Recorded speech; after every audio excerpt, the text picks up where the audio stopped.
হ্যাঁ মনির, দেখো, আমরা ভেক্টর রূপাংশ পড়েছিলাম তাই না? ভেক্টর রূপাংশে আমরা এরকম একটা চিত্র পড়েছিলাম তোমার। এটা যদি আমাদের একটা বল হয়, বল যদি এফ এদিকে যদি ক্রিয়া করে, তো আমাদের এটা যদি টিটা হয়, মানে এটা যদি তোমার অনুভূমিক হয়, মানে মাটি হয়, এটা যদি লাইক মাটি বা অনুভূমিক হয়, আর যদি উলম্ব হয় মানে একদম উপরের দিকে হয়, তাহলে আমাদের এটা যদি বল এদিকে যদি ক্রিয়া করে, তাহলে আমরা জানি এটা দুটো উপাংশে বিভক্ত হবে। একটাকে বলি আমরা অনুভূমিক উপাংশ, এটাকে কি বলি, এটাকে বলছি আমরা অনুভূমিক উপাংশ। এটা হচ্ছে তোমার উলম্ব উপাংশ। আমরা ভেক্টর বলে নিশ্চয়ই এটা একটু রিপিট করতাম। এটা হচ্ছে অনুভূমিক উপাংশ, এটা হচ্ছে উলম্ব উপাংশ। তো আমরা জানি এদিকে যদি আমরা কোনো বল ফোর্স করি, এটা আলটিমেটলি আমাদের দুই দিকে ক্রিয়া করবে। একটা হচ্ছে কিছু বল এদিকে কাজ করবে, কিছু বল এদিকে কাজ করবে, তাই না? লাইক একটা ফুটবল, এই ফুটবলে তুমি একটা বল এদিকে দেওয়া হলো, আরেকটা বল এদিকে দেওয়া হলো, তাই না? তাহলে সে আলটিমেটলি যাবে এদিকে। তাহলে অনুভব সেমভাবে যখন আমরা এই যে উল্টাভাবে এই দিক থেকে একটা বল দিব, এটা দুই দিকে দুইটা বল কাজ করবে, একটা হচ্ছে এদিক বরাবর, একটা হচ্ছে এদিক বরাবর, সেমটা আর কি। হ্যাঁ, তো এখানে আমি বলতে চাচ্ছি যখন একটা বল এফ বরাবর ক্রিয়া করলো, তখন আমরা এটা অনুভূমিক অংশ পাবো, একটা উলম্ব অংশ পাবো। দেখো খেয়াল করো, যেটার সাথে টিটা আছে, যেটার সাথে টিটা আছে, যে বলের সাথে যে অক্ষের সাথে টিটা আছে, ওই বরাবর আমরা লিখি কস টিটা। এটা কি হলো? এফ কস টিটা। এটা কীভাবে সেটা দেখানোর প্রয়োজন নেই, এটা ইন্টার ফার্স্ট ইয়ার যে ভর্তি হয়েছে এটাকে যদি পড়াই, তাহলে এটাকে আমি বোঝাই বলতাম যে এফ কস টিটা কীভাবে, সেটা তোমাকে বোঝানোর দরকার নেই এখন আর। তাহলে মনে রাখবা যে যেটার সাথে টিটা আছে ওটা সবসময় এফ কস টিটা হয়, এবং যেটার সাথে টিটা নাই এটা হবে এফ সাইন টিটা। এতটুকু আশা করি বোঝা গেছে, তাই না? তাহলে এইদিকে যদি তোমার এফ কাজ করে, অনুভূমিক উপাংশ হবে এফ কস টিটা, উলম্ব উপাংশ হবে তোমার এফ সাইন টিটা। ওকে, এবার আসো, তোমাকে যে সিচুয়েশনটা দেওয়া ছিল, একটা আমাকে লাইক এখানে একটা মানুষ আছে, উনি সিঁড়ি দিয়ে লাইক নামতেছে আর কি, এরকম কিছু একটা। তো আমরা সবসময় জানি জি কাজ করে সবসময় কোন দিকে, জি কাজ করে সবসময় নিচের দিকে। বাট তুমি যখন তোমার সারফেস এরিয়াটা যখন এরকম হচ্ছে, উলম্ব তলের সাথে একটা কোণ করে হচ্ছে, তখন কিন্তু আসলে আমরা এক্স্যাক্ট জি এর মান সবসময় ধরতে পারবো না। মানে আমরা জানি জি, তুমি যখন একটা বস্তুকে উচ্চতা থেকে ছেড়ে দিবা, তখন সে 9.8 ms ইনভার্স 2 ত্বরণে নামবে। বাট তুমি যখন একটা সিঁড়ি বেয়ে নামবা, তখন তোমার ত্বরণ নিশ্চয়ই 9.8 ms ইনভার্স 2 হবে না। কারণ তোমার যেমন একটা উলম্ব সরণ হচ্ছে, সেমভাবে একটা অনুভূমিক সরণ হচ্ছে। মানে তুমি এই বিন্দু থেকে যেমন এই বিন্দুতে আসবা, মানে এই বিন্দুতে আসবা, আবার সেমভাবে এই বিন্দুতে কিন্তু এই বিন্দুতে সরে আসবে, মানে তোমার এই অনুভূমিক সরণটাও হচ্ছে।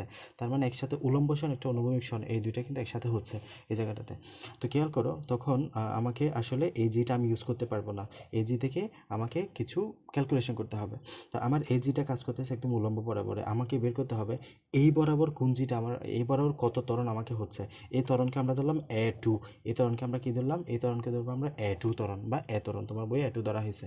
তাহলে যদি তুমি একটু ধরো, খেয়াল করো, এটা হচ্ছে আমার ওই যে উলম্ব সরণটা, এটা হচ্ছে আমার যে পথে নামবো, আর এটা হচ্ছে আমার অনুভূমিক অংশটা। এই অনুভূমিক অংশের সাথে আমি একটা কোণ চিন্তা করলে, এই কোণটা সমান কিন্তু এই কোণ হয়, ঠিক আছে? এবং এই কোণটা হয়, আমরা জানি এই কোণটা হয়, এটা আমরা ধরলাম। এবং আমরা এক্ষেত্রে টিটা ধরবো কিন্তু এটাকে, এই ক্ষেত্রে টিটা ধরবো কিন্তু এটাকে। টিটা ইজ ইকুয়াল টু, আমি যদি সাম হতো আমার বইয়ের উদাহরণ মতে 60 ডিগ্রি ধরলাম, তাহলে এটা আমি কী ধরলাম, 60 ডিগ্রি ধরলাম। তাহলে এটা যদি টিটা হয়, এই অংশটা কী হবে, তাহলে এই অংশটা হবে আমার কি, এই অংশটা হবে আমার, এটাকে যদি আমি এ টু ধরি, দ্বিতীয় ত্বরণটা এ টু ধরি, এটা হবে আমাদের কি জি। জি কি, জি কস টিটা। কারণ আমাদের এখানে ফাইনাল বল কি জি, তাহলে এটা হচ্ছে জি কস টিটা বা জি কস 60 ডিগ্রি, জি কস 60 ডিগ্রি, তাই না? তাহলে এটা জি কস 60 ডিগ্রি, এটা হবে আমাদের ত্বরণ।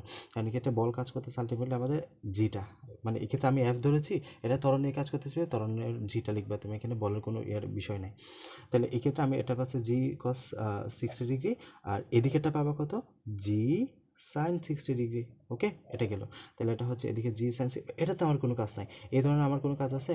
এই ধরনের আমাকে উলম্ব বরাবর যেতে সাহায্য করে। তোমাকে যদি কখনো বলে যে তুমি অনুভূমিক বরাবর কতটুকু সরণ ঘটাবা, তাহলে ওই ক্ষেত্রে তোমার এটা নিয়ে কখনো কাজ করতে হবে। আর তোমাকে বলতেছে এখন, মানে তোমার মেলে লাগবে এই ত্বরণটা, যেটা তোমার এদিক থেকে এদিকে বরাবর আস্তে আস্তে লাগতেছে। কারণ কারণ আলটিমেট আমাদের কাজ হয় কোন বরাবর, আমাদের কাজ হয় এই বরাবর, উলম্ব বরাবর, ঠিক আছে? আমরা যখন সিঁড়ি দিয়ে উপর থেকে নিচে নামি, তখন আমাদের বা উপর থেকে নিচ থেকে উপরে উঠি, তখন কিন্তু আমাদের কষ্ট হয়, ঠিক আছে? যখন আমাদের উলম্ব সরণটা হয়। বাট অনুভূমিক সরণ, তুমি 5 তলা সিঁড়ি দিয়ে উঠে যখন ওই 5 তলা হাঁটাহাঁটি করতে থাকবা, তখন কিন্তু তোমার আর কোনো কষ্ট হবে না, কারণ ওই বরাবর তোমার মানে জি এর বিপরীতে তুমি কাজ করতে হচ্ছে না, তাই না? আচ্ছা, তো খেয়াল করো, এই জায়গাটা আমাকে জি কস এটা হচ্ছে, এটা জি কস এটা হচ্ছে আমার, এটা বের করলাম এভাবে। এখন এই জায়গার ক্ষেত্রে তুমি যে কনফিউজটা হচ্ছ, এক্ষেত্রে তুমি আবার সেম খেয়াল করো, এই জায়গায় তোমাকে এই কোণটা দেওয়া আছে 30 ডিগ্রি, তাই না? এই কোণটা এখন তোমাকে দেওয়া আছে। তো খেয়াল করো, তাহলে এখন আমি এই কোণটার জন্য, এবার আমরা জানি এই কোণটার যদি 30 ডিগ্রি হয়, এই পুরোটা কত, এটা 90 ডিগ্রি, এই পুরোটা কত, এটা 90 ডিগ্রি।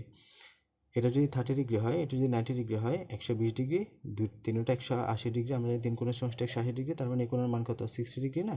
কোণের মান কত? 60 ডিগ্রি। তো এখন সেম আবার কথা, তাহলে এখন তুমি কোনটা বের করতে পারছো না? 60 ডিগ্রি। তখন তোমার এই বরাবর সরণ কত হবে আবার? জি কস 60 ডিগ্রি। এ বরাবর সরণ কত হবে? জি কস জি সাইন 60 ডিগ্রি। বুঝে গেছে? এটা হচ্ছে আমাদের রুলস।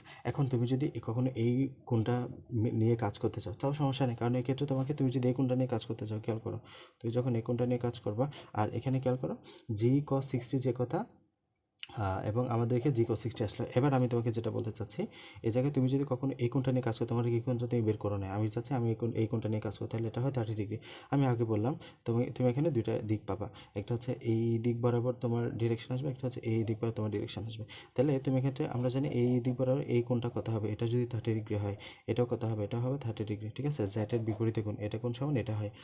তো এটা জ্যামিতিক রুলস অনুযায়ী এটা 30 ডিগ্রি হবে। তো খেয়াল করো, তুমি এখন এই কোণটা বের করবা, তুমি এখন এই কোণটা বের করবা। আচ্ছা, তো তোমার আমাদের নিয়ম হচ্ছে কি, আমরা এই দিক বরাবর এই কোণটার জন্য বের করবো এবং এই কোণটার জন্য বের করবো। ওকে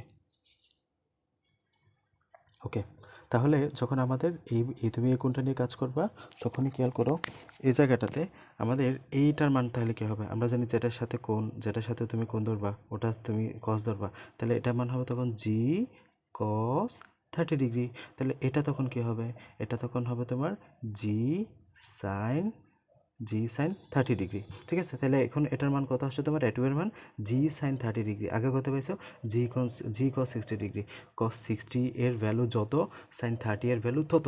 সাইন 30 ভ্যালু হচ্ছে হাফ, কস 60 এর ভ্যালু হচ্ছে হাফ, ঘুরে ফিরে একই অ্যান্সার। বুঝে গেছে?